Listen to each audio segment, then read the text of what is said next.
Hello दोस्तों, कैसे हैं आप सभी? Welcome back to Harry fit lifestyle.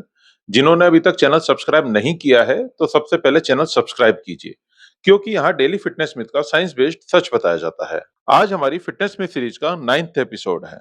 आज हम एक बहुत कॉमन क्वेश्चन का जवाब देंगे। वर्कआउट के बाद अगर मसल में पेन नहीं हुआ, तो क्या पूरा वर्कआउट बेकार हो गया? बहुत लोग मानते हैं कि अगर अगले दिन बॉडी में पेन नहीं हुआ, तो वर्कआउट इफेक्टिव नहीं था। और कुछ लोग तो ये भी मानते हैं कि जितना ज्यादा पेन होगा, मसल उतनी ही ग्रो होगी। लेकिन क्या ये सच है? आज फिटनेस में सीरीज के 9th एपिसोड में साइंस की हेल्प से सिंपल लैंग्वेज में इसे समझेंगे। सबसे पहले समझते हैं डीओएमएस क्या होता है। डीओएमएस का फुल फॉर्म है delayed onset muscle soreness. Simple language में इसका मतलब है वर्कआउट के बाद में जो सोरनेस या स्टिफनेस कुछ टाइम बाद होती है, उसे डीओएमएस कहा जाता है। जैसे आप मंडे को लेग वर्कआउट करते हैं, तो सेम डे आपको कुछ नहीं होता है, अच्छा फील हो रहा होता है। लेकिन नेक्स्ट डे जैसे ही आप उठते हैं, बॉडी में या लेग्स में सोरनेस या स्टिफनेस फील हो रही होती है। सीढ़ियां चढ़ते वक्त मसल में पेन हो रहा होता है, यही डीओएमएस होता है। ये स्पेशली तब एक्टिव होता है जब आप नई एक्सरसाइज या नया वर्कआउट या बॉडी के लिए अनयूजुअल ट्रेनिंग करते हैं। अब सवाल यह है कि ट्रेनिंग करते वक्त तो मसल में बिल्कुल पेन नहीं होता, लेकिन अगले दिन पेन क्यों होता है? इसका रीजन ये है कि एक्सरसाइज के बाद बॉडी मसल पर आए ट्रेनिंग स्ट्रेस को प्रोसेस करती है। खासकर एक्सरसाइज नहीं हो या ट्रेनिंग वॉल्यूम सडनली बढ़ गया हो, तो मसल में सोरनेस डेवलप हो सकती है। इसलिए डोम्स वर्कआउट के तुरंत बाद नहीं, 12 से 48 घंटे के आसपास नोटिसेबल होता है। कुछ लोगों में सोरनेस उसके बाद भी कुछ दिनों तक रह सकती है। ये पर्सन टू पर्सन और वर्कआउट टू वर्कआउट चेंज हो सकता है। इसलिए अगर मंडे को आपने कोई नया लेग वर्कआउट किया, तो जरूरी नहीं ट्यूसडे या वेंसडे को सोरनेस फील हो। ये अनयूजुअल नहीं है। ये सबसे इंपॉर्टेंट पॉइंट है। मसल पेन होना ये प्रूव नहीं करता कि मसल ग्रोथ जरूर हुई है। आपको सोरनेस हुई है, लेकिन इसका मतलब ये नहीं कि ऑटोमेटिकली आपने बहुत मसल गेन कर ली है। इस तरह अगर आपको सोरनेस नहीं हुई है, तो इसका मतलब ये नहीं कि आपका वर्कआउट यूजलेस था। सोरनेस एक रेस्पॉन्स है, मसल ग्रोथ एक अलग प्रोसेस है। इसलिए सिर्फ पेन को देखकर वर्कआउट की क्वालिटी डिसाइड करना सही नहीं है। हाँ बिल्कुल, हर वर्कआउट के बाद बिना पेन फील हुए भी आप मसल ग्रोथ कर सकते हैं। मान लीजिए आप रेगुलर चेस्ट वर्कआउट करते हैं। पहले के कुछ हफ्तों में आपको चेस्ट में सोरनेस फील हुई थी, लेकिन कुछ हफ्तों या महीनों के बाद में बॉडी उस वर्कआउट की आदत डाल लेती है। अब सेम वर्कआउट के बाद में बॉडी में पेन बहुत कम हो सकता है या ना भी हो, पॉसिबल है। इसका मतलब ये नहीं कि मसल ने काम करना बंद कर दिया है। बॉडी एक्सरसाइज के अकॉर्डिंग एडॉप्ट कर लेती है। इसलिए no soreness, no muscle growth, ये एक गलत अजम्पशन है।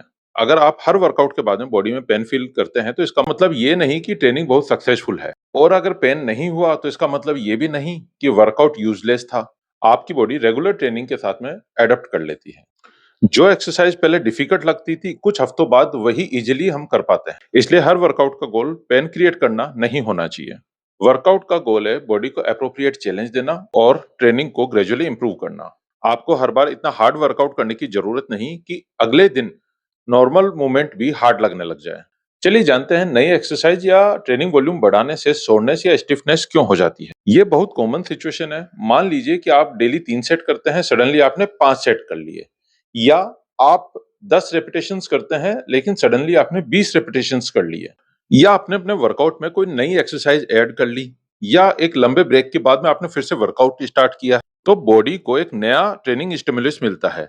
इस वजह से सोरनेस ज्यादा हो सकती है। एक एग्जांपल लेते हैं। मान लीजिए आप रेगुलर वर्कआउट करते हैं, लेकिन पहली बार आप बुल्गेरियन स्प्लिट या लंजेस कर रहे हैं, तो आपको नेक्स्ट डे लेग्स में सोरनेस फील हो सकती है। इसका मतलब ये नहीं कि वो एक्सरसाइज डेंजरस है या आपका मूवमेंट डेंजरस है, या सडनली आपकी मसल ने ग्रो करना स्टार्ट कर दिया है। बॉडी को नया मूवमेंट या नई ट्रेनिंग एडॉप्ट करने में टाइम लगता है। वर्कआउट के बाद बॉडी को रिकवर होने में टाइम लगता है। इसलिए स्लीप, प्रोटीन और प्रॉपर न्यूट्रिशन इंपॉर्टेंट है।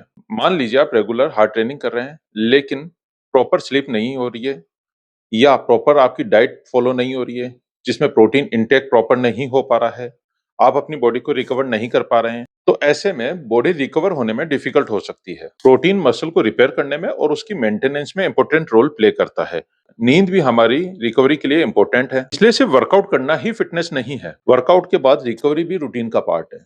अब एक इंपॉर्टेंट सवाल है, अगर बॉडी में सोरनेस है तो हमें वर्कआउट कंटिन्यू रखना चाहिए या नहीं। ये सोरनेस की इंटेंसिटी और आपके वर्कआउट प्लान पर डिपेंड करता है कि आप वर्कआउट कंटिन्यू करेंगे या नहीं।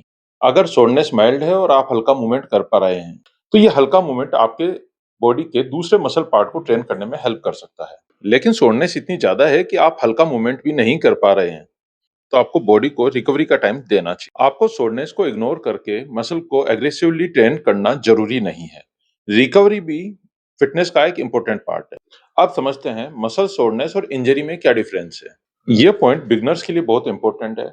नॉर्मली मसल सोरनेस में जनरली डल एक मसल स्टिफनेस या टेंडरनेस हो सकती है। सोरनेस अक्सर वर्कआउट के साथ डेवलप होती है और टाइम के साथ इंप्रूव हो जाती है।